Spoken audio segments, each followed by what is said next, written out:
বিছানার একপাশে দাঁড়িয়ে আছে দুজন বিউটিশিয়ান মেয়ে। একজনের হাতে ধরা একটা লাল রঙের দামি শাড়ি।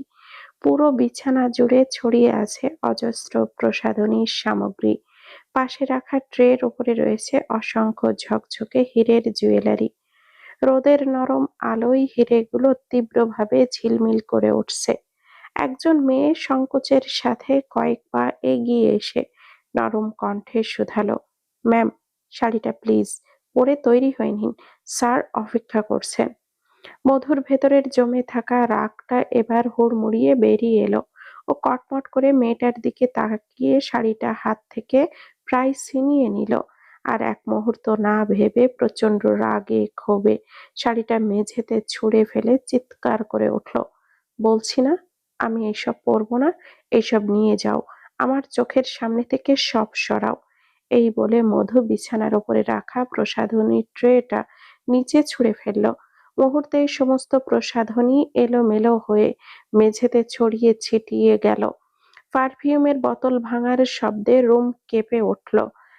ক্ষণকালের ব্যবধানে ঝলমলে জিনিসগুলো বিশৃঙ্খলতায় রূপ নিল একদম মধুর মনের মতো করে।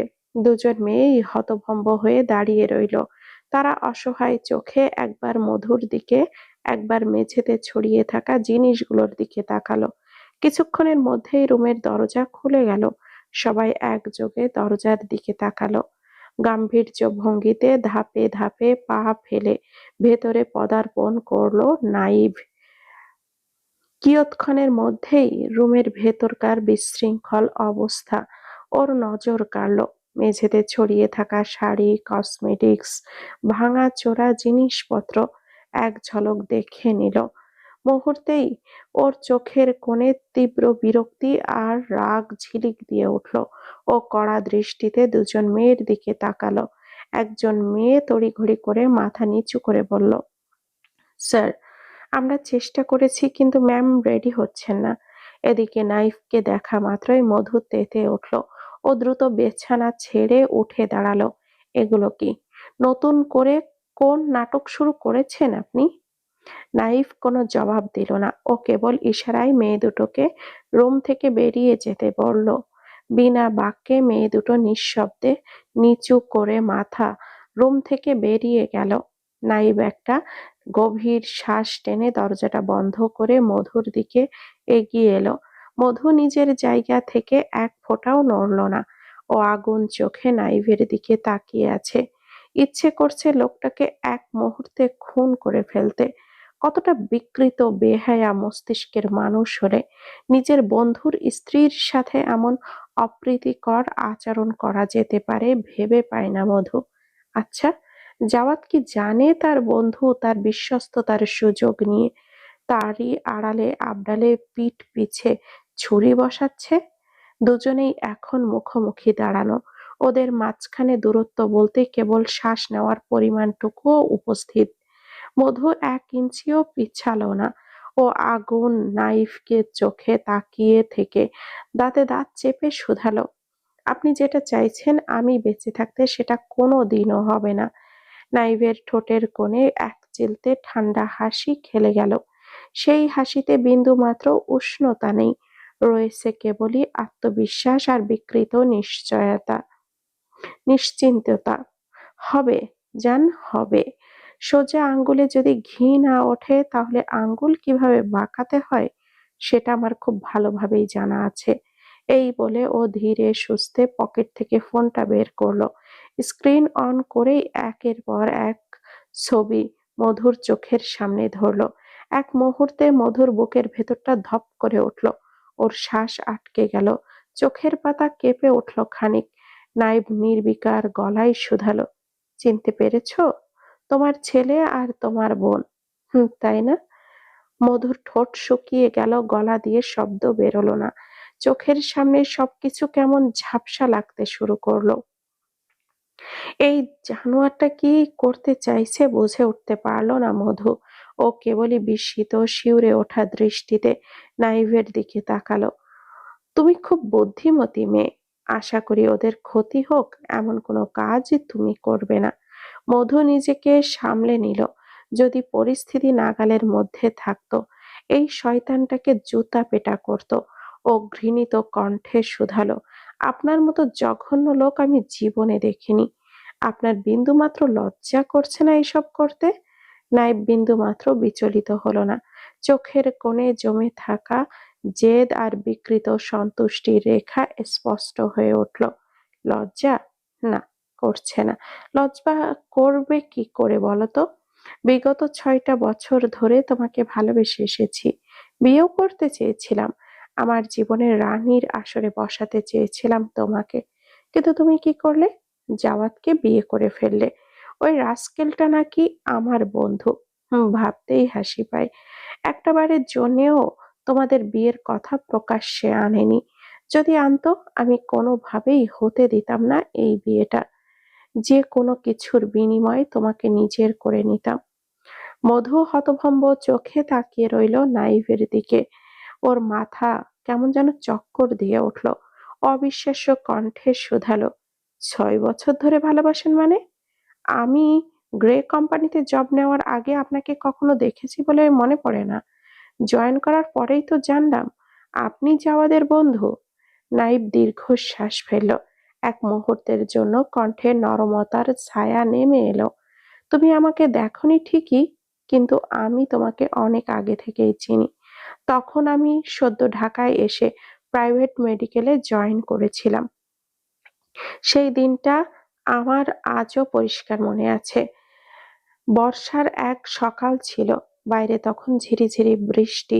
সেদিন আমার দুটো ক্রিটিক্যাল সার্জারি ছিল। হাতে সময় নেই। তার ওপর রাস্তায় ভয়ঙ্কর জ্যাম। গাড়ির ভেতরে বসে আমি সময় গুনছিলাম। তখন কখন এই জ্যাম ছাড়বে? নাইভ এক মুহূর্ত থমকালো। মধু অধীর আগ্রহে তাকিয়ে আছে পরবর্তী কথাগুলো শোনার অপেক্ষায়। নাইভ ঠোঁট টিপে খানিকটা হাসলো। ভীষণ বিরক্ত হচ্ছিলাম আমি। মাথার ভেতর কেবল সার্জারির বিষয়গুলো ঘুরছিল। কিছুটা রিল্যাক্স ফিল করার জন্য গাড়ির কাচ নামিয়ে রাস্তার অপর প্রান্তে তাকিয়েছিলাম। মাত্র এক মুহূর্ত। মাত্র এক মুহূর্তে আমার হৃৎপিণ্ড থমকে গিয়েছিল। সাদা চুড়িদার পরা একটা মেয়ে ঝিরিঝিরি বৃষ্টিতে হেঁটে যাচ্ছে। হাতে একটা ফাইল ধরা ছিল।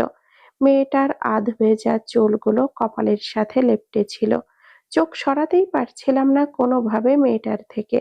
সেই মুহূর্তেই আমার সব বিরক্তি থেমে গিয়েছিল। আমি জানতাম না তুমি কে বা তোমার নাম, পরিচয়, ঠিকানা এইসব কিছুই। শুধু জানতাম এই মেয়েটাকে আমার জীবনে চাই মানে চাই।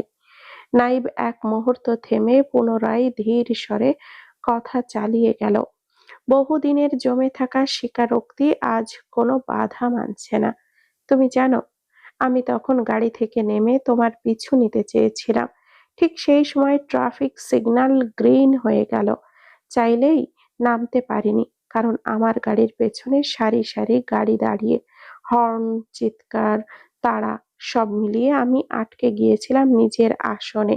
কিন্তু বিশ্বাস করো, ওই এক মুহূর্তেই তুমি আমার অস্তিত্ব কেড়ে নিয়েছিলে।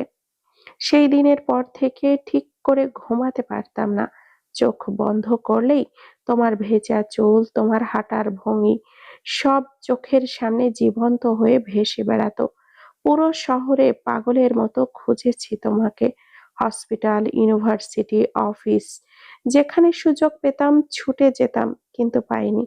পেলাম প্রায় ৬ মাস পর। তখন জানতে পারলাম তুমি আইপিএস অফিসার, ঈশান জাওয়াদের গার্লফ্রেন্ড। সেই দিন আমি পুরোপুরি ভেঙে পড়েছিলাম। মনে হয়েছিল সব শেষ। নিজেকে বোঝাতে চেয়েছিলাম তুমি অন্য কারোর, কিন্তু পারিনি। উল্টো তোমাকে পাওয়ার তৃষ্ণা আরো বেড়ে গিয়েছিল। তোমাকে ছাড়া আমার কোনোভাবেই চলবে না। আমি বেশ ভালোভাবেই বুঝতে পেরেছিলাম জাওয়াদের থেকে তোমাকে সহজে ছিনিয়ে নেওয়া এক প্রকার অসম্ভব। আমি এটাও বেশ ভালোভাবেই জানতাম। তাই ধৈর্য ধরে সঠিক সময়ের অপেক্ষা করতে থাকলাম। তখন থেকেই তোমাদের দুজনের ওপর নজর রাখা শুরু করি। কিন্তু সারাদিন কাজের শেষে যথাযথভাবে তোমাদের উপরে নজর রাখাটা আমার জন্য কষ্টকর হয়ে যেত। আমি সুযোগ খুঁজতে থাকলাম কিভাবে তোমাদের দুজনের আরো কাছাকাছি পৌঁছানো যায়। আল্লাহ মনে হয় তখন আমার কথা শুনেছিল। সুযোগটা এলো জাওয়াদের একটা কেসের রেশ ধরে। ফরেনসিক ডিপার্টমেন্টের কাজ করার প্রস্তাব পেলাম আমি। তোমাদের ওপর কাজ থেকে নজর রাখার মতো এর চেয়ে ভালো সুযোগ আর হয় না। এই সুযোগ হাতছাড়া করার মতো বোকা আমি ছিলাম না। সেখান থেকেই জাওয়াদের সাথে বন্ধুত্ব গড়ে তুললাম খুব স্বাভাবিকভাবে। আমার পরিকল্পনার কিছুই জাওয়াদ বুঝতে পারেনি। মধুর বুকটা ধড়ফড় করতে লাগলো। ও বিস্ফোরিত চোখে নাইভের দিকে তাকিয়ে রইল। এইদিকে নাইব স্বাভাবিকভাবেই নিজের কথা অব্যাহত রাখলো। এই কয়দিন পর সার্জারির কাজে সিলেটে গেলাম। সেখান থেকে ফিরলাম ১ সপ্তাহ পর। এসেই শুনলাম তোমরা ২ দিন আগেই বিয়ে করে নিয়েছ। নাইব চোখটা বন্ধ করলো এক মুহূর্তের জন্য। ওর কণ্ঠস্বর কেমন ভারী হয়ে এলো। বিশ্বাস করো, মাথায় আকাশ ভেঙে পড়েছিল আমার মধু। চারপাশ অন্ধকার হয়ে গিয়েছিল। কি করব কি করব না কিছুই বুঝতে পারছিলাম না। খানিকক্ষণ পর নাইব চোখ মেলে মধুর দিকে তাকিয়ে বিষণ্ণ হাসলো। নিজেকে বারবার বোঝাতাম ওর বিয়ে হয়ে গেছে, ওকে ভুলে যাও, কিন্তু পারছিলাম না। সারাদিন কাজে ডুবে থাকতাম, নিজেকে ব্যস্ত রাখতাম, কিন্তু রাত নামলেই তোমার মুখটা আমাকে তাড়া করে বেড়াতো। আমি পাগল হয়ে যাচ্ছিলাম মধু। দেশে থাকলে কোনো অঘটন ঘটিয়ে ফেলবো এই ভয়ে ডক্টরিতে পিএইচডি করার নাম করে ব্রিটেনে চলে গেলাম। বিশ্বাস করো, ওখানে অসংখ্য সুন্দরী, শিক্ষিত, প্রতিষ্ঠিত মেয়ের সাথে পরিচয় হয়েছিল, কিন্তু এক মুহূর্তের জন্যেও তোমাকে ভুলতে পারিনি। এভাবেই ১টা বছর কেটে গেল। তারপর হঠাৎ একদিন জাওয়াদের মৃত্যুর সংবাদ পুরো দেশের প্রতিটা নিউজ চ্যানেলের হেডলাইনে প্রচার হচ্ছিল। বিশ্বাসই করতে পারছিলাম না আমি, জাওয়াদ মারা গেছে। আমার পায়ের নিচ থেকে যেন মাটি সরে গিয়েছিল। সেদিন বুঝেছিলাম ভাগ্য আমাকে দ্বিতীয়বার সুযোগ দিয়েছে। আর এক মুহূর্ত দেরি করিনি, দেশে ফিরে এলাম। কিন্তু ঢাকা শহরের অলি গলি তন্ন তন্ন করে খুঁজেও তোমাকে পেলাম না। মনে হয়েছিল আরো একবার তোমাকে হারিয়ে ফেললাম, কিন্তু আমি হাল ছাড়লাম না।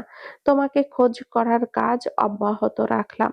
এভাবেই কেটে গেল 5টা বছর। সময় এগিয়েছে নিজের স্বাভাবিক নিয়মে। পৃথিবী চলছে যেমন চলার মতো। সবকিছু ঠিকই ছিল, কিন্তু আমার আমার জীবনের গতি আর কখনো ঠিক হয়নি। প্রতিটা দিন কেটেছে তোমার স্মৃতি বুকে বেঁধে। এই 5 বছরে মা একের পর এক বিয়ের সম্বন্ধ আনতো আমার জন্য। ভালো পরিবার, সুন্দরী, শিক্ষিতা সবই ছিল, কিন্তু প্রতিবারই আমি কোনো না কোনো অজুহাতে বিয়েটা ভেঙে দিতাম, কারণ আমার বিশ্বাস ছিল আমি একদিন না একদিন তোমাকে ঠিক খুঁজে পাবই। মধুর চোখের পলক অবধি পড়ল না। নাইভও মধুর থেকে নিজের দৃষ্টি সরালো না। ওর কণ্ঠে এবার চাপা গাম্ভীর্যতা জমা হলো। ও এক মুহূর্ত থেমে ফের শুধালো, তারপর এলো সেই দিন যেদিন তোমাকে নিজের করে পাওয়ার শেষ আশাটুকুও চূর্ণ বিচূর্ণ হয়ে গেল। জাওয়াদ ফিরে এলো। বিশ্বাস করো, তখন নিজেকে কি পরিমাণ দিশেহারা লাগছিল ভাষায় বোঝাতে পারবো না।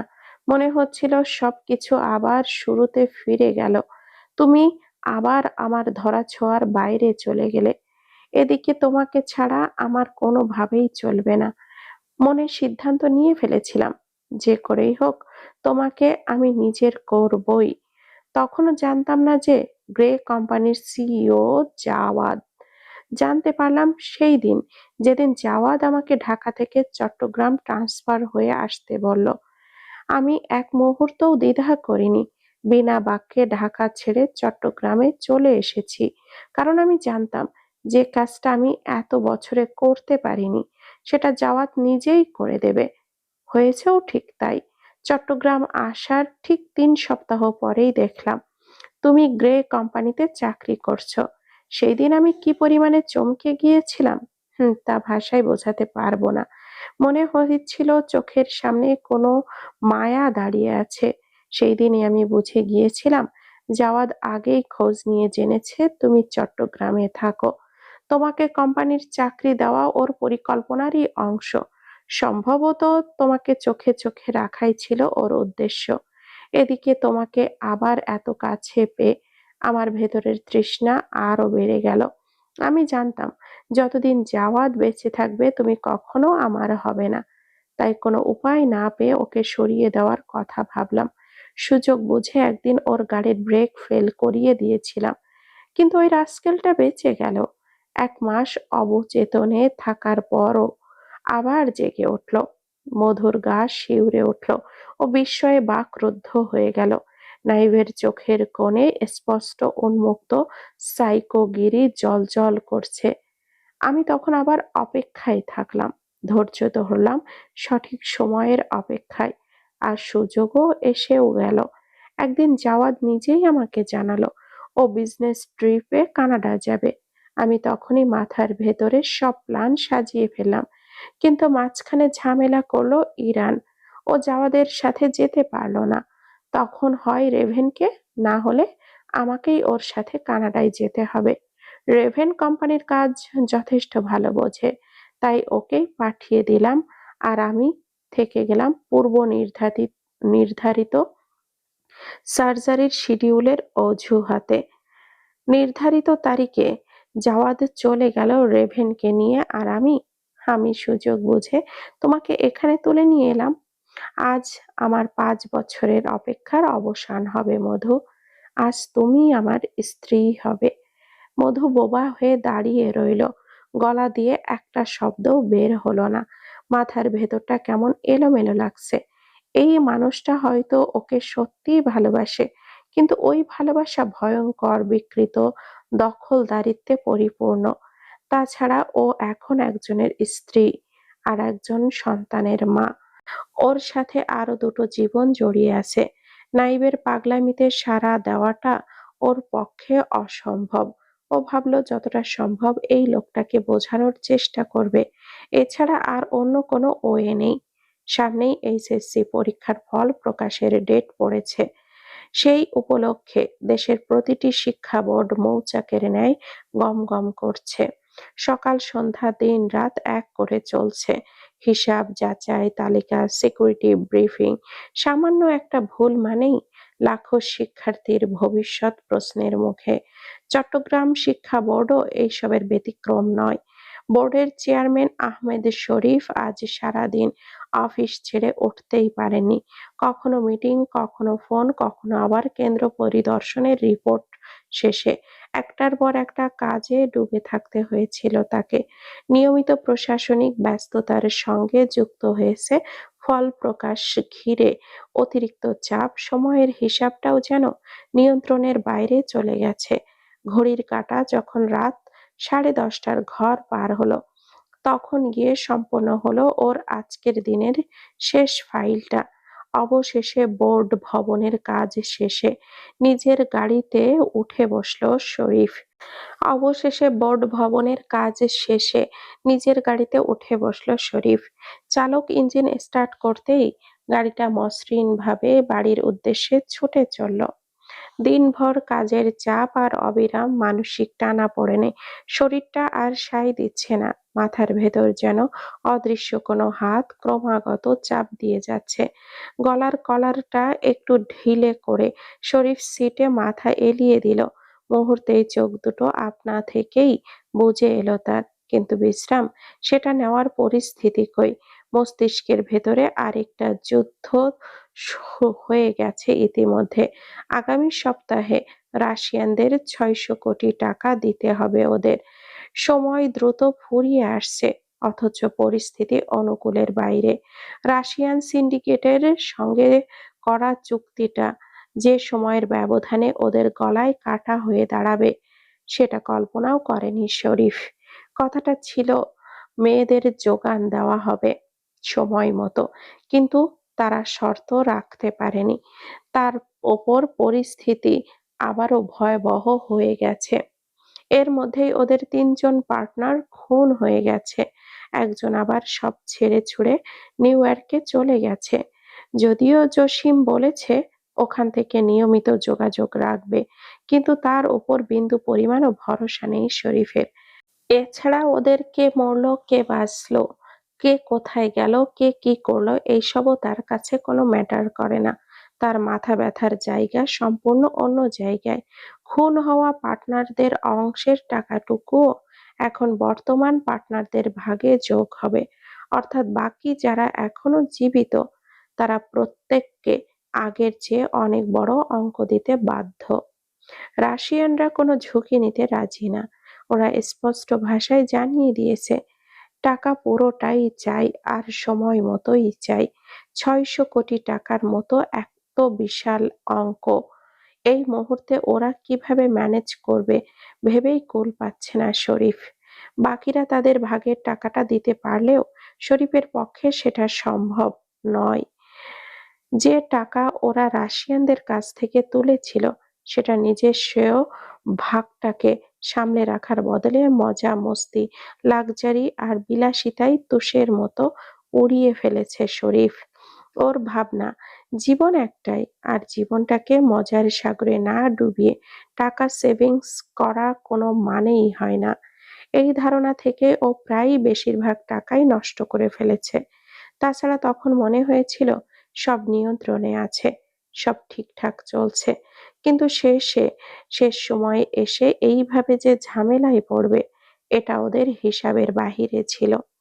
চিন্তার ভারে শরীফের মাথা ধরে গেল। ও এক হাত দিয়ে নিজের কপাল চেপে ধরল। এত টাকা কোথা থেকে আসবে, কিভাবে ম্যানেজ করবে কিছুই মাথায় আসছে না শরীফের।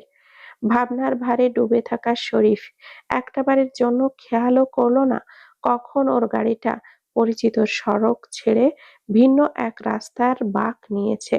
শহরের আলোকিত রাজপথ কখন যে পেছনে পড়ে গেছে তার কোনো হিসাব রইল না।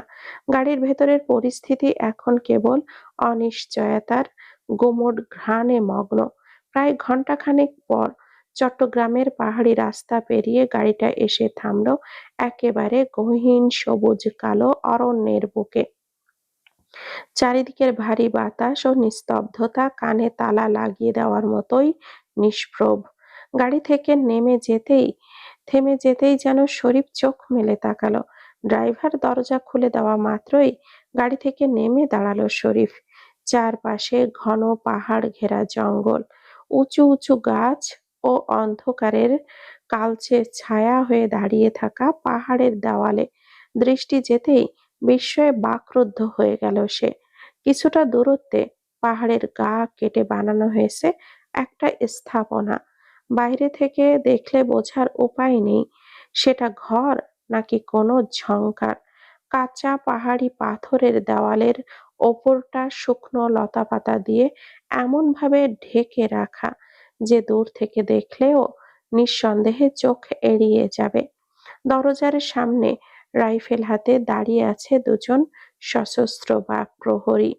চোখে মুখে তাদের পাথরের ন্যায় কঠিন অভিব্যক্তি। শরীফ কয়েক মুহূর্ত কিংকর্তব্য বিমূঢ় হয়ে রইল।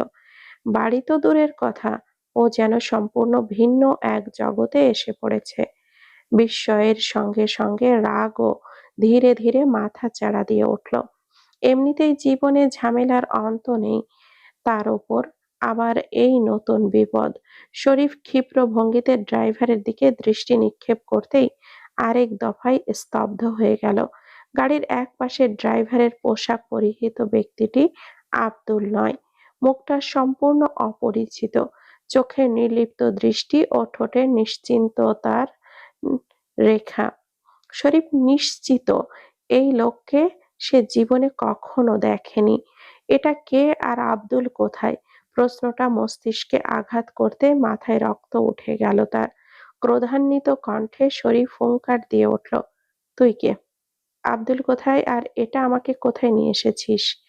লোকটা কোনো জবাব দিল না। সে পূর্বের ন্যায় কঠিন মুখে নিশ্চল ভঙ্গিতে দাঁড়িয়ে রইল। সেই মুহূর্তেই চারিদিক থেকে বেশ কয়েক জোড়া বুটের খসখস শব্দ ভেসে এলো। লম্বা লম্বা গাছের সারি ভেদ করে একে একে বেরিয়ে এলো বেশ কয়েকজন অস্ত্রধারী লোক। প্রত্যেকের পরনে কালো পোশাক ও হাতে অত্যাধুনিক রাইফেল। চোখের পলকেই ওরা শরীফকে ঘিরে ধরল। দুজন শক্ত হাতে শরীফের কবজি চেপে ধরল। আরো দুজন পেছন দিক থেকে ওর কাঁধ চেপে ধরল। এসব কি হচ্ছে? তোমরা কারা? আমাকে ছেড়ে দাও বলছি। শরীফ গলা চড়িয়ে চিৎকার করে উঠল, অথচ তার কথার কোনো প্রতিক্রিয়া এলো না। লোকগুলো নির্বিকার ভঙ্গিতে ওকে টেনে হিঁচড়ে পাহাড়ের গা কেটে বানানো সেই ঘরের দিকে নিয়ে যেতে লাগলো। শরীফ যথাসাধ্য চেষ্টা করলো নিজেকে ছাড়িয়ে নেওয়ার, কিন্তু সফল হলো না। কিয়ৎক্ষণের মধ্যেই ভারী লোহার দরজাটা খুলে গেল।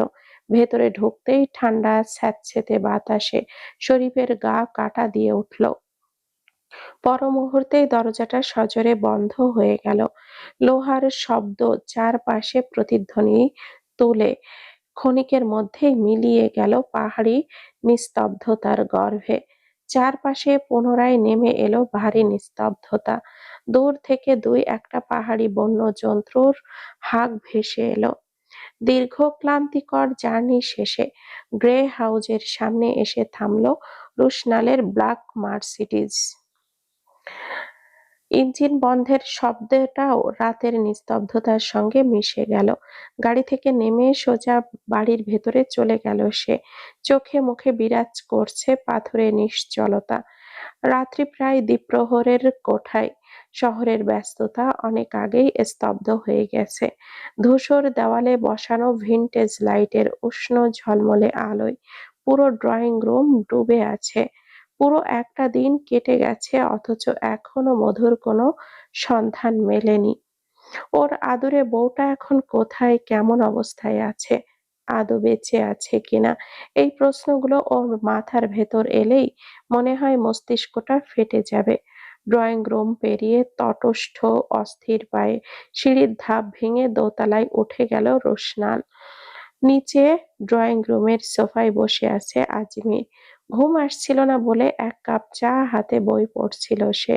হঠাৎ করেই রাতের নিঃশব্দতা চিরে ভারী বুটের শব্দ কর্ণগোচর হতেই চমকে উঠল আজমির। রোশনালকে সিঁড়ি বেয়ে ওপরে উঠতে দেখে সঙ্গে সঙ্গেই কপালে ভাঁজ পড়ে গেল তার। এই মুহূর্তে ছেলেটাকে এখানে একদমই আশা করেনি আজমির। যতদূর তার জানা, কালই কানাডায় টেন্ডার মিটিং অনুষ্ঠিত হবে। আজকের রাতটা তো রোশনালের সেখানে থাকার কথা। এই মিটিংটায় রোশনালের উপস্থিতি প্রায় বাধ্যতামূলক। তাহলে সে কি মিটিং এ অ্যাটেন্ড না করেই ফিরে এসেছে, নাকি কানাডায় সমস্ত কাজ ইতিমধ্যে কমপ্লিট হয়ে গেছে? আজমির অবশ্য কাল দুপুরের ফ্লাইটে রুমেলিকে সঙ্গে নিয়ে নিউ ইয়র্কে ফিরে যাবে। রোশনালের সঙ্গে কথা হয়েছিল আগেই। রোশনাল বলেছিল কানাডার কাজ শেষ করে সেখান থেকে সে নিউ ইয়র্কে চলে যাবে। তাহলে হঠাৎ এই সময় বাংলাদেশে চলে আসার হিসেবটা সে ঠিক মেলাতে পারছে না। আজমির মনে মনে ভাবল, এসেছে যখন ভালোই হয়েছে। এমনিতেও রোশনালের সঙ্গে জরুরি কথা ছিল তার, আজই বলে নেওয়া যাবে। এই ভাবনা থেকেই আজমির চায়ের কাপটা টেবিলে নামিয়ে রেখে হাতের বইটা বন্ধ করে উঠে দাঁড়ালো। গায়ে জড়ানো শালটা ঠিকঠাক করে রোশনালের রুমের উদ্দেশ্যে পা বাড়ালো সে। ফ্রেশ হওয়া শেষে ওয়াশরুম থেকে বেরিয়ে এলো রোশনাল। ঠান্ডা পানির ছোঁয়ায় চেহারার ক্লান্তি ভাব কিছুটা কাটলেও চোখের গভীরে জমে থাকা অস্থিরতা একটুও কমল না। শার্টের বোতাম লাগাতে লাগাতে রুমের মাঝখানে পা রাখতেই থমকে গেল সে। সোফায় বসে আছে আজমির। এক মুহূর্তে আজমিরকে এখানে দেখে কিঞ্চিত ভুরু জয় কুঁচকে গেল রোশনালের। মম, তুমি এখানে? এত রাতে না ঘুমিয়ে এখনো জেগে আছো যে? ঘুম আসছিল না। আজমির কেউ থেমে ফের শুধালো, হঠাৎ এই সময় চলে আসলে যে? কানাডার মিটিং এর কাজ কি কমপ্লিট হয়ে গেছে? প্রশ্নটা আসবে বেশ ভালোভাবেই জানতো রোশনাল। ও এক মুহূর্ত চুপ থেকে চোখ ফিরিয়ে নিল জানালার দিকে। অন্তরস্থলে জমে থাকা সত্যটা গিলে নিয়ে থেমে থেমে শুধালো, হ্যাঁ, হয়েছে। মিথ্যাটা বলতে চায়নি সে। এই মুহূর্তে সত্য বলার মতো অপশন ওর কাছে নেই। তাই কণ্ঠে কঠিন আবরণ চাপিয়ে দিল সে। আজমির সন্দিহান চোখে রোশনালের দিকে কিয়ৎক্ষণ তাকিয়ে থেকে শুধালো, কেমন হয়েছে মিটিং?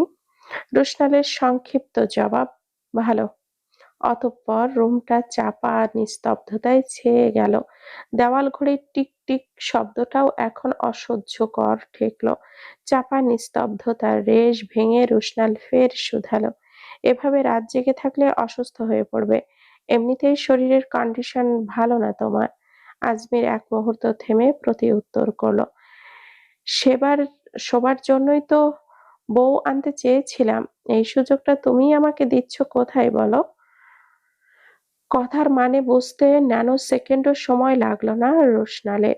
এই প্রসঙ্গে সে মোটেও কথা বলতে চায় না। ও নির্লিপ্ত স্বরে বলল, অনেক রাত হয়েছে, তোমার এখন রেস্টের প্রয়োজন। এড়িয়ে যাচ্ছ? রোশনাল কোনো জবাব দিল না। আজমির ওর জবাবের আশাও করল না। সে পুনরায় বলল, রোমেলি খুব ভালো মেয়ে, ভীষণ ভালোবাসে তোমাকে, দেখবে খুব সুখী হবে তোমরা। মুহূর্তে রোশনালের চোয়াল শক্ত হয়ে গেল, চোখে জমে উঠল তীব্র বিরক্তির আভা। তবে নিজেকে সামলে রাখলো সে। কণ্ঠে কঠিন দৃঢ়তা নিয়ে শুধালো, আমি রুমেলিকে ভালোবাসি না, ওকে বিয়ে করা আমার পক্ষে অসম্ভব। আজমিরের ভুরু কুঁচকে গেল খানিকটা। কয়েক মুহূর্ত সে রোশনালের কঠিন মুখাবয়বের দিকে তাকিয়ে থেকে নিশ্চল ভঙ্গিতে শুধালো, বিয়ের পর ভালোবাসা হয়ে যাবে, এটা নিয়ে এত চিন্তা করার কিছু নেই। তাছাড়া নেক্সট উইকে তুমি নিউ ইয়র্কে ব্যাক করবে। সামনে রোমেলির বার্থডে, ওই দিনই তোমাদের এঙ্গেজমেন্টের ডেট অ্যানাউন্স করব। রোশনাল দাঁতে দাঁত চেপে নিজের রাগটা কন্ট্রোল করার প্রয়াস চালিয়ে শুধালো, আই এম সরি, ইচ্ছার বিরুদ্ধে গিয়ে আমি কখনো এই বিয়ে করব না। মুহূর্তে আজমিরের চোখে মুখে কঠোরতা নেমে এলো। উনি কড়া গলায় শুধালো, যা বলার বলেছ, এই নিয়ে আর কোনো কথা শুনতে চাই না। ভুলে যেও না, আমরা না থাকলে আজ তোমার কোনো অস্তিত্বই থাকতো না। এই বিয়েটার সঙ্গে কোম্পানির বড় স্বার্থ জড়িয়ে আছে। রুমেলির বাবা কোম্পানিতে 40% শেয়ার ইনভেস্ট করবে। কথাগুলো ধারালো তীরের ফলার মতো এসে রোশনালের মস্তিষ্কে বিঁধে গেল। সঙ্গে সঙ্গে রক্তাভ ঠোঁটের কোণে তাচ্ছিল্যের হাসি খেলে গেল। নিজের স্বার্থে আমাকে বিক্রি করে দিতে চাচ্ছেন? মানছি, আপনারা আমার প্রাণ বাঁচিয়েছেন, কিন্তু এর মানে এই না যে আমার জীবনটাকে আপনারা নিজেদের মতো করে কন্ট্রোল করবেন। আমি আপনাদের কাছে ঋণী, সেটা অস্বীকার করছি না। হয়তো এই ঋণ কোনোদিন শোধও করতে পারবো না, তবুও চেষ্টা করছি আপনাদের পরিবারটাকে নিজের করে নিতে। এই পরিবার ধ্বংসপ্রায় কোম্পানিকে বাঁচানোর জন্য আমি 5টা বছর অক্লান্ত শ্রম দিয়ে এসেছি। দিন-রাত এক করে কাজ করেছি। দেশ-বিদেশের কোম্পানির অজস্র শাখা ছড়িয়েছি। পুরো পৃথিবীর মধ্যে টপ 15 এনে দাঁড় করিয়েছি কোম্পানিকে। ইনফ্যাক্ট এখনো চেষ্টা চালাচ্ছি আরো ভালো জায়গায় নেওয়ার জন্য। তবুও কি এই চেষ্টাটুকু আপনাদের জন্য যথেষ্ট নয় আমাকে আমার মতো বাঁচতে দেওয়ার জন্য? আজমিরের মুখের ভাব পরিবর্তন হলো। কণ্ঠে সেই একই কঠোর দৃঢ়তা নিয়ে শুধালো, তুমি যাই করো বা যত বড় হও, একটা কথা ভুলে যেও না রোশনাল, ব্যবসার জগতে মনস্তাত্ত্বিক আবেগের কোনো দাম নেই। এখানে সিদ্ধান্ত নিতে হয় মস্তিষ্ক দিয়ে। রুমেলি তোমাকে পছন্দ করে, বিয়ে করতে চায় তোমাকে। এখন এই সিদ্ধান্ত থেকে সরে আসা অসম্ভব। যত দ্রুত সম্ভব বিয়ের জন্য নিজেকে প্রস্তুত করো, এতে তোমার জন্য ভালো হবে। রোশনালের দৃঢ় জবাব, আমি তো বলেছি আমি এই বিয়ে করতে পারবো না। আজমির এক মুহূর্ত নীরবে তাকিয়ে থেকে ঠান্ডা কণ্ঠে শুধালো, যদি তুমি তোমার সিদ্ধান্তেই অটল থাকো, তাহলে আমাকেই আমার মতো করে সিদ্ধান্ত নিতে হবে। হয়তো তোমার এটা ভালো লাগবে না। রোশনালের চোখে এক ঝলক অবাক ভাব খেলে গেল, তবুও সে কোনো জবাব দিল না। কেবল নিশ্চল ভঙ্গিতে দাঁড়িয়ে থেকে আজমিরের দিকে তাকিয়ে রইল। আজমির ফের শুধালো, আমার কথার অবাধ্য হলে এই সব কিছুই ছেড়ে চলে যাবে? এই বাড়ি, এই নাম, এই পরিচয়, কিছুই তোমার থাকবে না। মনে রেখো, এটা তোমার ঠিকানা নয়। আজমিরের মুখে থেকে নিঃসৃত বাক্যটা ধারালো ছুরির ন্যায় বিঁধে গেল রোশনালের হৃৎপিণ্ডের ভেতর। প্রবল আত্মমর্যাদা সম্পন্ন ব্যক্তিত্বে আঘাত আনল ওর আলোচ্য সত্তা। মাত্র ন্যানো সেকেন্ডের ব্যবধানে ওর চোখের কোণ তীক্ষ্ণ হয়ে গেল। রক্তাভ ঠোঁট দুটো চেপে ধরল একবার, অতঃপর ক্ষণিকের নীরবতা ভেঙে দৃঢ় গলায় শুধালো, ঠিকই বলেছেন, এটা আমার ঠিকানা নয়। যেখানে সম্পর্ককে ব্যবসায়িক চুক্তির পৃষ্ঠায় মেপে দেখা হয়, অনুভূতির মূল্যায়ন করা হয় না, সেখানে আমিও থাকতে চাই না। আমি এখনই চলে যাচ্ছি। এমন স্বার্থপরতার ভিড়ে আর এক মুহূর্তও থাকতে চাই না আমি। আজমির খানিকটা থমকালো। হয়তো এমন তৎক্ষণাৎ উত্তরটা সে আশা করেনি, তবে ভেতরকার মনোভাব প্রকাশ্যে আনলো না সে। আরেকবার ভেবে দেখো, আবেগে সিদ্ধান্ত নিও না। কাল সকাল অবধি সময় আছে তোমার কাছে। কাল সকালে আমি তোমার চূড়ান্ত সিদ্ধান্ত শুনবো। আজমির আর এক মুহূর্ত দাঁড়ালো না, তটস্থ পায়ে ঘর ছেড়ে বেরিয়ে গেল। কতটা সময় এইভাবে চলে গেল হিসাব রইল না। রোশনাল ঠায় দাঁড়িয়ে রইল একই স্থানে। চারপাশে বিলাসিতার আসবাব, দামি কার্পেট, বিদেশি ফার্নিচার, সবই তার অর্জনের ফল। তবু এই মুহূর্তে এটারও একটারও তার নিজের বলে মনে হচ্ছে না। রোশনাল চোখটা বন্ধ করে একটা গভীর শ্বাস টানলো। এমনটা তো একদিন না একদিন হওয়ারই কথা ছিল। তবে তবে এতে বিন্দু পরিমাণও বিচলিত হলো না রোশনাল। ওর মিশন শেষ হলে ও এমনিতেই সব ছেড়ে দিয়ে স্ত্রী সন্তানকে নিয়ে নিজের জন্মভূমিতে চলে যেত। এখন কেবল পরিকল্পনায় একটু ভিন্নতা আনতে হবে, এই যা। সময়টা আজ থেকে ঠিক 5 বছর 4 মাস 12 দিন আগের কথা। ঘড়ির কাঁটা মধ্যরাত পেরিয়েছে অনেকক্ষণ পূর্বেই। ধূসর আকাশ বিদীর্ণ করে ভারী মেঘ ফেটে পৃথিবীর বুকে নেমে এসেছে ঝুম বৃষ্টির ধারা। বজ্রপাতের ক্ষণিক আলোয় ঢাকা শহরের রাজপথগুলো মাঝে মধ্যে বিদ্যুতের ন্যায় ঝলকে ওঠে, পর মুহূর্তেই অন্ধকারে তলিয়ে যাচ্ছে।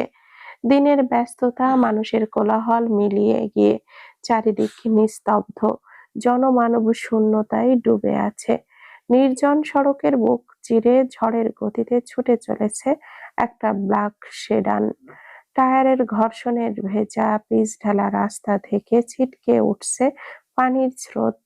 ওয়াইপার সর্বশক্তি দিয়ে চললেও তুমুল বৃষ্টির কারণে সামনের দৃশ্য অস্পষ্ট। হেডলাইটের আলো কেবল কয়েক হাত দূরের পর্যন্ত দৃশ্যমান করে তুলেছে। প্রতিটি জলধারা কাচের ওপর আঘাত করে অন্ধকারকে আরো বিস্তৃত করে তুলছে। গাড়ির ব্যাক সিটে বসে আছে মিসেস আজমির। কোলে রাখা ল্যাপটপের স্ক্রিনে একের পর এক ভেসে উঠছে হিসাব, প্রজেকশন, লাল রঙে নেমে যাওয়া গ্রাফ। চোখজোড়া ক্লান্ত অথচ দৃষ্টি প্রখর। তার প্রয়াত স্বামী এহমাদের শখের হাতে গড়া কোম্পানিটা এখন ধ্বংসের দ্বার প্রান্তে দাঁড়িয়েছে। শেয়ার স্টকের প্রাইসও ভয়াবহভাবে পড়ে যাওয়ার একে একে সরে গেছে সমস্ত শেয়ার হোল্ডাররা। যারা একসময় বিনিয়োগ করেছিল তারাও এখন টাকা ফেরত চাইছে। ঋণের জর্জরিত কোম্পানির অবস্থাটা এখন প্রায় দমবন্ধকর। কোম্পানিটা কিভাবে বাঁচানো যায়, এই চিন্তাটা প্রতিনিয়ত আজমিরের মন মস্তিষ্ককে কুড়ে কুড়ে খায়। 3 দিন পর বসুন্ধরায় এক স্বনামধন্য হোটেলে একটা গুরুত্বপূর্ণ মিটিং অনুষ্ঠিত হবে। বড় একটা টেন্ডার প্রজেক্টের ফাইল প্রেজেন্টেশন হবে সেখানে। যদি এই প্রজেক্টটা গ্রে কোম্পানির হাতে আসে, তাহলে ক্ষতিপূরণের বড় একটা অংশ সামলানো সম্ভব হবে। এই ক্ষীণ আশাটুকুকে আঁকড়ে ধরেই নিউ ইয়র্ক থেকে ঢাকায় ছুটে এসেছে আজমির। হঠাৎ একটা তীব্র কর্কশ শব্দে গাড়িটা প্রচন্ড ব্রেক করে থেমে গেল।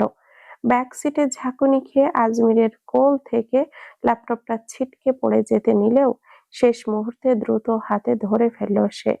সঙ্গে সঙ্গে কপালে বিরক্তির ভাঁজ পড়ে গেল তার।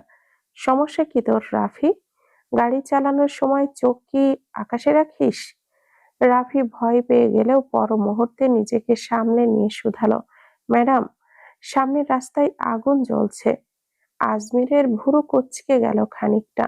সে সঙ্গে সঙ্গে গাড়ির কাঁচ নামিয়ে বাইরে দৃষ্টি নিক্ষেপ করলো। সত্যি, ঝুম বৃষ্টির মাঝেও রাস্তায় আগুনের লেলিহান শিখা জ্বলছে। যদিও প্রবল বৃষ্টির তোড়ে আগুন অধিকাংশই নিভে এসেছে, তবুও দৃশ্যটা অস্বাভাবিক ভীতিকর লাগছে। এমন নির্জন রাস্তায় এই মধ্যরাতে ঝুম বৃষ্টির মাঝে আগুন। আজমির এক মুহূর্তে ভেবে রফিককে নির্দেশ দিল বিষয়টা আসলে কি দেখে আসার জন্য। রাফি দ্রুত গাড়ি থেকে নেমে বৃষ্টির মধ্যে ছুটে গেল সামনের দিকে। এদিকে আজমির অধীর আগ্রহে জানালা দিয়ে বাহিরের দিকে তাকিয়ে রইল। কিছুক্ষণ পর রাফি দৌড়ে ফিরে এলো ও ফ্যাকাশে মুখে আতঙ্কিত কণ্ঠে শুধালো, ম্যাডাম, রাস্তায় অচেতন অবস্থায় একটা ছেলে পড়ে আছে। ওর গায়ে আগুন লেগে আছে। মনে হচ্ছে কেউ ইচ্ছাকৃতভাবে পুড়িয়ে মারতে চেয়েছে। মুহূর্তেই আজমিরের চোখে মুখে বিস্মিত ভাব খেলে গেল। বিষয়টা কি দেখতে হচ্ছে? আজমির ল্যাপটপটা সিটের পাশে রেখে দ্রুত গাড়ি থেকে নেমে দাঁড়ালো। ঝুম বৃষ্টিকে উপেক্ষা করে সে এগিয়ে গেল কালো অ্যাসফল্টারের রাস্তায় পড়ে থাকা অগ্নিদগ্ধ দেহটার দিকে। ক্ষণকালের মধ্যেই আজমিরের নির্দিষ্ট স্থানে এসে দাঁড়ালো। গাড়ির হেডলাইটের আলোতে স্পষ্ট নজর কাড়ল একটা ঝলসানো শরীর। যুবকটার শরীর অস্বাভাবিকভাবে বাঁকানো। শরীরের অধিকাংশ অংশই পুড়ে গেছে। আগুনের ক্ষুদ্র ক্ষুদ্র লেলিহান শিখা এখনো তার শরীরের কিছু কিছু অংশে জ্বলছে।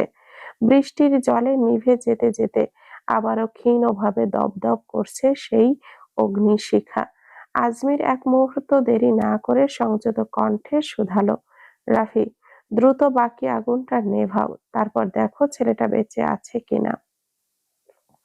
রাফি মাথা নাড়িয়ে সঙ্গে সঙ্গে কাজে লেগে পড়ল।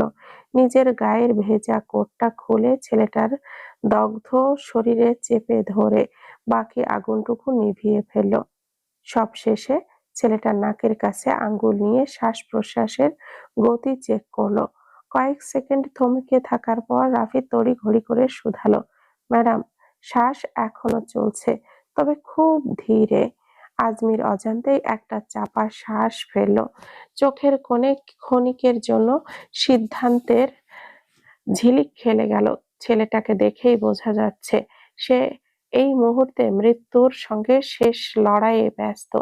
দেহে এখনো প্রাণ আছে, মানে সঠিক চিকিৎসা পেলে ছেলেটা হয়তো বেঁচে যেতে পারে। এই ছেলেটাকে সে চেনে না, নাম না জানে, আর না জানে পরিচয়, আর না তো জানে কেন সে এমন ভয়াবহ পরিণতির শিকার হয়েছে। কিন্তু এই অবস্থায় তাকে এখানে ফেলে রেখে চলে যাওয়া যায় না। আজমির এক মুহূর্ত দেরি করলো না। সঙ্গে সঙ্গে সে রাফিকে নির্দেশ দিল ছেলেটাকে এক্ষুনি গাড়িতে তুলে নিতে, এরপর কাছের কোনো হসপিটালে ওকে নিয়ে যেতে। নির্দেশ অনুযায়ী রাফি বিনা বাক্যে অত্যন্ত সাবধানে ছেলেটার দগ্ধ শরীরটাকে টেনে তুলে রফি গাড়ির ব্যাক সিটে শুইয়ে দিল। ক্ষণকালের ব্যবধানে ইঞ্জিন স্টার্ট হলো। ব্ল্যাক সেডান আবারও অন্ধকার ভেদ করে ছুটে চলল মৃত্যুর ফাঁকি দেওয়ার দৌড়ে। কিছুক্ষণের মধ্যে তারা কাছাকাছি একটি বেসরকারি হসপিটালে এসে পৌঁছালো। জরুরি বিভাগের সামনে গাড়ি থামিয়ে রাফির সাহায্য জন্য ডাকলো। নার্স স্ট্রেচারে নিয়ে ছুটে এলো। ছেলেটাকে স্ট্রেচারে করে ভেতরে নিয়ে যাওয়া হলো। রিসিপশনের কাউন্টারে দাঁড়ানো কর্তব্যরত কর্মচারী দ্রুত জানতে চাইল রোগীর নাম, রোগীর সাথে সম্পর্ক কি। আজমির সঙ্গে সঙ্গে জবাব দিল, আমি ওকে চিনি না, রাস্তায় অগ্নিদগ্ধ অবস্থায় পেয়েছি। সেকেন্ডের ব্যবধানে রিসিপশনিস্টের মুখের রেখা কড়াকড়ি হয়ে গেল। সে স্পষ্ট ভাষায় বলল, তাহলে আগে পুলিশকে ইনফর্ম করতে হবে ম্যাডাম। পুলিশ রিপোর্ট ছাড়া আমরা ভর্তি নিতে পারবো না। আমরা দুঃখিত, হসপিটাল অথরিটি কোনো ঝামেলা চায় না। এই কয়েকটা বাক্য আজমিরের মাথার ভেতর তীব্র সংঘর্ষের সৃষ্টি করলো। সে দ্রুত চোখ সরিয়ে আইসিইউর অবস্থানরত করিডোরের দিকে তাকালো। একে তো বাইরে প্রচন্ড বৃষ্টি, তার উপরে ছেলেটার অবস্থা মারাত্মক ক্রিটিক্যাল। যে কোনো সময় সে মারা যেতে পারে। পুলিশ, জেরা, ফর্মালিটি, রিপোর্ট এসব সামলানোর মতো সময় এখন নেই। আজমিরের ঠোঁট কামড়ে কিছু একটা ভাবলো। ঠিক তার পর মুহূর্তেই ওর কণ্ঠ থেকে নিঃসৃত হলো একটি বিস্ফোরিত বাক্য, পুলিশ লাগবে না, দ্রুত চিকিৎসার ব্যবস্থা করুন, ও আমার ছেলে। চোখের পলকে রিসিপশনিস্ট চমকে তাকালো। এইমাত্র মহিলাটি বলল সে রোগীকে চেনে না, এখন বলছে সে তার ছেলে। বিষয়টা গোলমেলে ঠেকলেও এই নিয়ে কথা বাড়ালো না সে। প্রাইভেট হসপিটাল এটা, রোগী থাকলে হসপিটালের জন্য সুবিধা। আপাতত নিজের বিস্ময় ভাব আড়ালে রেখে আনুষ্ঠানিক প্রশ্নগুলোই সে করলো। রোগীর নাম? আজমির থমকে গেল। কি বলবে এখন সে? নাম তো সে জানে না। মস্তিষ্কটা কেমন যেন ফাঁকা ফাঁকা লাগছে। আজমির এক মুহূর্ত ভেবে ধীরে সুস্থে শুধালো, রোশনাল। ওর নাম রোশনাল, রোশনাল গ্রে। রিসিপশনের প্রয়োজনীয় বাকি আনুষ্ঠানিক প্রশ্নগুলো শেষ হতেই রোশনালকে দ্রুত ইমার্জেন্সি ইউনিটে নিয়ে যাওয়া হলো। সাদা আলোয় ঝলমলে করিডোর ধরে স্ট্রেচার নিয়ে ছুটে চলল অপারেশন থিয়েটারের দিকে। নার্সদের দ্রুত পদাচারণা, মনিটরের তীক্ষ্ণ শব্দ, ডাক্তারদের সংক্ষিপ্ত নির্দেশ মিলিয়ে চারপাশে তৈরি হলো এক অস্থির উত্তেজনাপূর্ণ পরিবেশ। আজমির করিডোরের একপাশে দাঁড়িয়ে নিঃশব্দে দৃশ্যগুলো দেখছিল। ভেজা কাপড় থেকে এখনো পানি ঝরছে টুপটুপ শব্দে, অথচ সেই দিকে কোনো ভ্রুক্ষেপ নেই তার। চোখ দুটো কেবল অপারেশন থিয়েটারের দরজার দিকে স্থির হয়ে আছে। এই অপরিচিত ছেলেটার সঙ্গে তার কোনো সম্পর্ক নেই, তবুও এই মুহূর্তে সে দায়ভার এড়াতে পারছে না। প্রায় ঘন্টা দেড়েক পর অপারেশন থিয়েটারের দরজা খুলে গেল। সাদা অ্যাপ্রনে পরা মধ্যবয়সী এক সিনিয়র সার্জন বেরিয়ে এলো। মুখোভাবে তার পেশাদার গাম্ভীর্য। আজমির সঙ্গে সঙ্গে এগিয়ে গেল সেই দিকে। ডক্টর, ওর অবস্থা এখন কেমন? ডক্টর এক মুহূর্ত দম নিয়ে ভারী গলায় শুধালো, পেশেন্টের অবস্থা অত্যন্ত ক্রিটিক্যাল। শরীরের প্রায় 70% অংশ ভয়ানকভাবে দগ্ধ হয়েছে। তাছাড়া শরীরের ভেতর 3টি বুলেট ছিল, সেগুলো আমরা অপসারণ করেছি। ব্লাড লস হয়েছে অনেক বেশি। আমরা আমাদের সর্বোচ্চটা চেষ্টা করেছি, তবে এখনই কিছু নিশ্চিত করে বলা সম্ভব নয়। কবে জ্ঞান ফিরবে এই ব্যাপারে নির্দিষ্ট কোনো সময়সীমা দেওয়া যাচ্ছে না। সত্যি কথা বলতে কি, ও এখন জীবন মৃত্যুর মাঝামাঝি অবস্থায় আছে। ডক্টর এক মুহূর্তে থেমে ফের শুধালো, আমাদের পরামর্শ থাকবে যদি সম্ভব হয় ওকে দেশের বাইরে নিয়ে গিয়ে অ্যাডভান্স বার্ন ও ট্রমা ট্রিটমেন্ট করান। বার্ন রিকভারি, স্কিন গ্রাফটিং আর নিউরোলজিক্যাল মনিটরিং সব মিলিয়ে এখানে আমাদের সীমাবদ্ধতা আছে। এই মুহূর্তে ওর জন্য সবচেয়ে ভালো সিদ্ধান্ত হবে দেশের বাহিরে নিয়ে যাওয়া। আজমির চিন্তায় পড়ে গেল। এই মুহূর্তে ঠিক কি করা উচিত ভেবে পাচ্ছে না। 3 দিন পর বসুন্ধরায় সেই গুরুত্বপূর্ণ মিটিংটা অনুষ্ঠিত হবে। এই টেন্ডার প্রজেক্টটাই গ্রে কোম্পানির শেষ ভরসা। মিটিং শেষে কাজের ফলো আপের জন্য অন্তত আরো 2 সপ্তাহ এখানে থাকতে হবে। এই মুহূর্তে বাংলাদেশ ছেড়ে যাওয়া তার পক্ষে একেবারেই অসম্ভব। অন্যদিকে ছেলেটার অবস্থা মারাত্মক ক্রিটিক্যাল। আর একজন মানুষকে তো আর এইভাবে মৃত্যুর মুখে ফেলে রাখা যায় না। অন্তত চেষ্টা করে দেখতে হবে। আজমির কিছুক্ষণ গভীর চিন্তায় ডুবে থেকে সিদ্ধান্ত নিল রুশনালকে নিউ ইয়র্কে স্থানান্তর করবে। আগে ছেলেটাকে বাঁচানো দরকার, বাকিটা পরে দেখা যাবে। একটা রুদ্ধশ্বাস ফেলে আজমির শুধালো, ডক্টর, রুশনালকে নিউ ইয়র্কে ট্রান্সফারের ব্যবস্থা করুন। ওকে সেখানে অ্যাডমিট করতে চাই। ঠিক আছে মিসেস গ্রে, আমরা মেডিকেল ট্রান্সফারের জন্য প্রয়োজনীয় পেপারস প্রস্তুত করব। তবে এয়ার অ্যাম্বুলেন্স, পুরো প্রসেসটা দ্রুত করতে হবে। প্রয়োজনীয় কথাবার্তা শেষে ডক্টর সেখান থেকে প্রস্থান করলো। এদিকে আজমিরের মনে মনে হিসাব করে চলেছে, সে নিজে এখন যেতে পারবে না, কিন্তু ছেলেটার সাথে তো কোনো একজনকে যেতে হবে।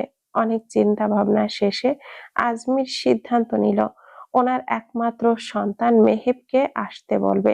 সেই ভাবনা থেকে আজমির মেহেবকে টেক্সট করে দিল পরবর্তী ফ্লাইটে বিডিতে চলে আসার জন্য। বাকি কথা এখানে আসার পর না হয় মেহেবকে বুঝিয়ে বলবে।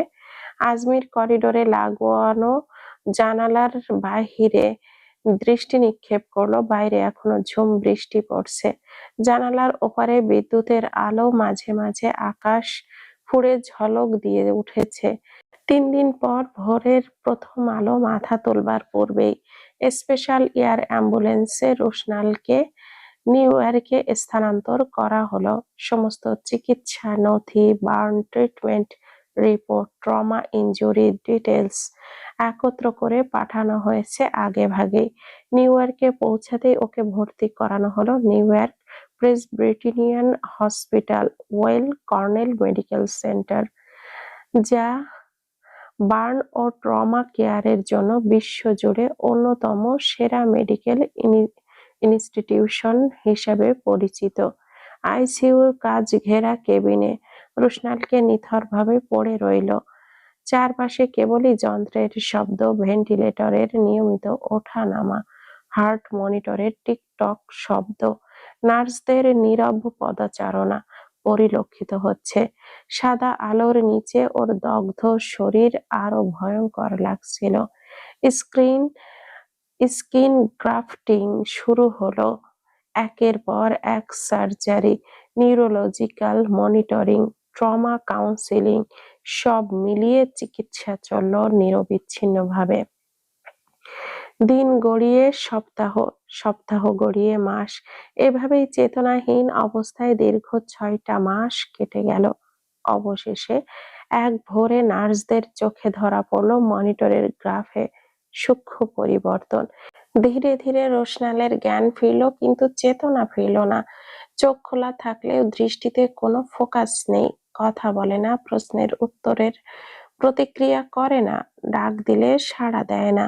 আজমির এই নিয়ে প্রচন্ড চিন্তিত হয়ে পড়েছিল।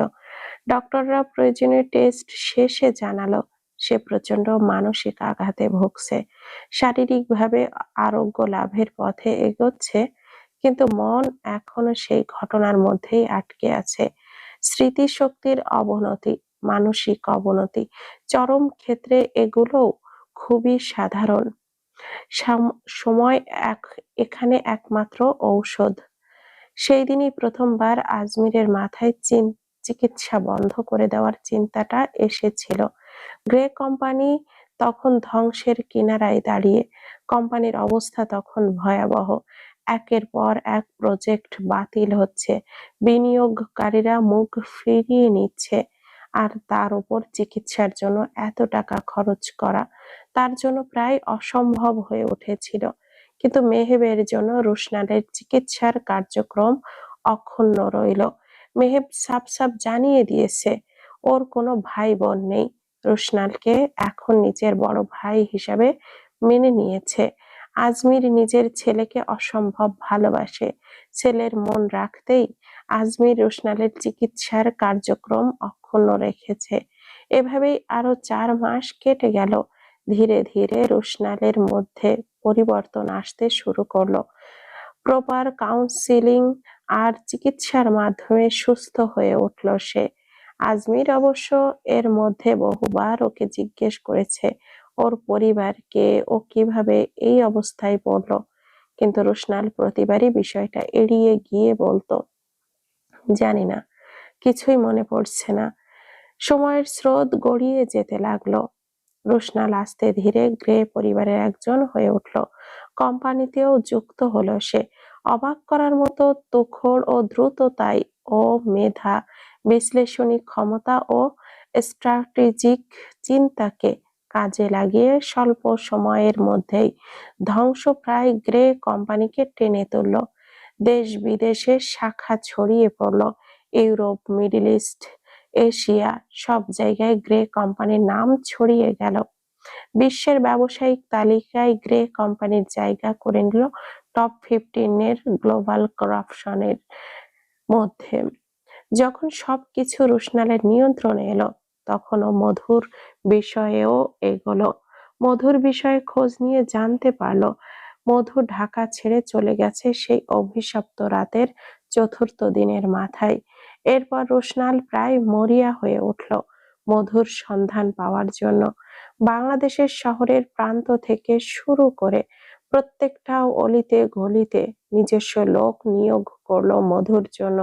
প্রায় ১.৫ বছর পর মধুর খোঁজ পেল সে, কিন্তু সরাসরি সামনে যাওয়া মানেই শত্রুদের সন্দেহ বাড়ানো। শত্রুরা এখনো সক্রিয়। রোশনাল ইতিমধ্যেই খোঁজ নিয়ে জেনে ফেলেছে কে বা কারা তাকে মৃত্যুর দ্বার প্রান্তে পৌঁছে দিতে চেয়েছিল। তাই সে নিজের পরিকল্পনা সাজালো ধীরে ধীরে। চট্টগ্রাম ও ঢাকার কোম্পানি এর শাখা খুলল। এরপর নিজের ঘনিষ্ঠ বন্ধু নাইভ, রেবেন আর ইরানের সাথে যোগাযোগ করলো। পুরো ঘটনা শুনে ওরা তিনজনই প্রথমে স্তব্ধ হয়ে গিয়েছিল, সেই সঙ্গে প্রচন্ড আনন্দিত হয়েছিল ওদের বন্ধু বেঁচে আছে জেনে। এরপর দায়িত্ব ভাগ হয়ে গেল। রেভেন ইরান আর নাইভ কোম্পানি সামলাতো, আর রোশনাল ছায়ার আড়ালে থেকে নিজের কাজ করে যেত। সারাদিনের কাজে ডুবে থাকলেও রাতের নিস্তব্ধতায় মধুর নিঃসঙ্গতা ওকে গ্রাস করে নিত। মধুকে না দেখে থাকাটা ওর জন্য প্রায় অসম্ভব হয়ে উঠেছিল। শত ব্যস্ততার মাঝেও রোশনাল নিউ ইয়র্ক থেকে বাংলাদেশে ছুটে আসতো শুধুমাত্র ওর বউটাকে এক ঝলক দেখার জন্য। আর কোনো উপায় না দেখে নিজের মানসিক শান্তির জন্য পরিকল্পনার পরের ধাপের দিকে এগোলো সে। মধুকে নিজের কাছাকাছি রাখার জন্য মধুর বন্ধু তৃষার সাথে যোগাযোগ করলো নিজের আইডেন্টিটি হাইড করে। বহু হিসাব নিকাশ শেষে পরিকল্পনায় সফল হলো রোশনাল। মধুকে গ্রে কোম্পানিতে নিয়ে এলো সে। ব্যালকনির রকিং চেয়ারে দোল খেতে খেতে অতীতের স্মৃতিচারণে মগ্ন হলো রোশনাল। অজান্তেই চোখের কোণ বেয়ে এক ফোঁটা জল গড়িয়ে পড়লো নিঃশব্দে। রাতের আকাশে অজস্র তারা জ্বলজ্বল করছে নীরব সাক্ষী হয়ে। কতটা পথ সে পেরিয়েছে আর কতটা এখনো বাকি রোশনাল নিজেও জানে না। অন্তরস্থলে জমে থাকা দীর্ঘশ্বাস মিলিয়ে যায় গভীর রাতের নিস্তব্ধতার গর্ভে।